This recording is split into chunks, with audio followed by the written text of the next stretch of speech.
ये कहानी सत्यपुर के एक महान ऋषि गालव और उनकी शिष्या माधवी की है। यह उन दिनों की बात है जब समाज में पुत्र को वंश बढ़ाने और धर्म के पालन के लिए सबसे महत्वपूर्ण माना जाता था। महान ऋषि विश्वामित्र अपनी तपस्या और धर्म के लिए प्रसिद्ध थे। अपनी शिक्षा समाप्त करने के बाद अपने गुरु से विदा मांगने पहुँचे। गालव ने गुरु दक्षिणा देने की बात कही। हालांकि विश्वामित्र ने शुरुआत में कहा, मुझे कुछ भी नहीं चाहिए, गुरु दक्षिणा तुम्हारी श्रद्धा में है। लेकिन गालव ने बार बार जोर देकर कहा कि वे बिना कुछ दिए नहीं जा सकते।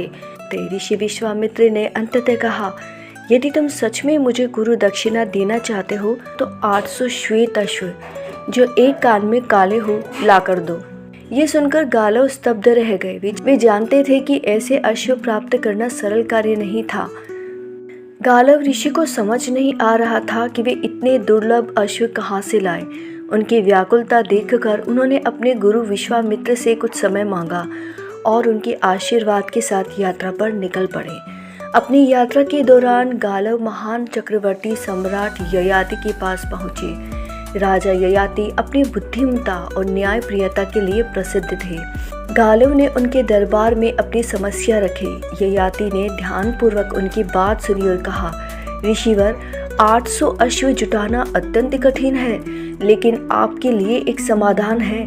मेरी पुत्री माधवी के पास दिव्य वरदान है। वह जिस भी राजा के पास जाएगी उसे एक वीर पुत्र देगी। इसके बदले वे राजा आपको अश्व प्रदान कर सकते हैं।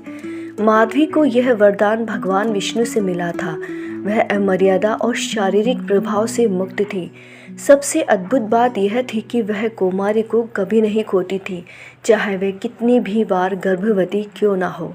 इस वरदान के कारण माधवी को एक स्त्री के रूप में नहीं बल्कि एक साधन या समाधान के रूप में देखा गया। उनके इसी विशेष गुण के कारण गालव ऋषि ने उन्हें गुरु दक्षिणा के लिए उपयोग करने का निर्णय लिया। ययाति ने अपनी पुत्री माधवी को गालव ऋषि के साथ भेजने का निर्णय लिया। यह न केवल ययाति के लिए बल्कि माधवी के लिए भी कठिन बलिदान था, लेकिन धर्म और पितृ आज्ञा के पालन के लिए माधवी ने यह चुनौती स्वीकार कर ली। गालव और माधवी सबसे पहले राजा हरिश्चंद्र के पास पहुंचे। राजा हरिश्चंद्र अपनी प्रजा और सत्यनिष्ठता के लिए प्रसिद्ध थे। उन्होंने गालव की मांग सुनी और माधवी को सम्मानपूर्वक अपने महल ले गए। राजा माधवी से विवाह करते हैं। माधवी ने राजा के लिए एक वीर पुत्र को जन्म दिया। राजा हरिश्चंद्र ने इस प्रसन्नता के बदले गालव को 200 श्वेत अश्व प्रदान किए। हालांकि माधवी के लिए यह एक कठिन अनुभव था। अपने पुत्र को छोड़कर जाना उसके लिए पीड़ादायक था, लेकिन धर्म के मार्ग पर उसने अपने व्यक्तिगत सुख दुख को त्याग दिया। इसके बाद गालव और माधवी काशी के राजा दिव्यदास के पहुंचे। राजा दिव्यदास भी एक संतान की आकांक्षा में थे। उन्होंने माधवी को अपनी पत्नी के रूप में स्वीकार किया।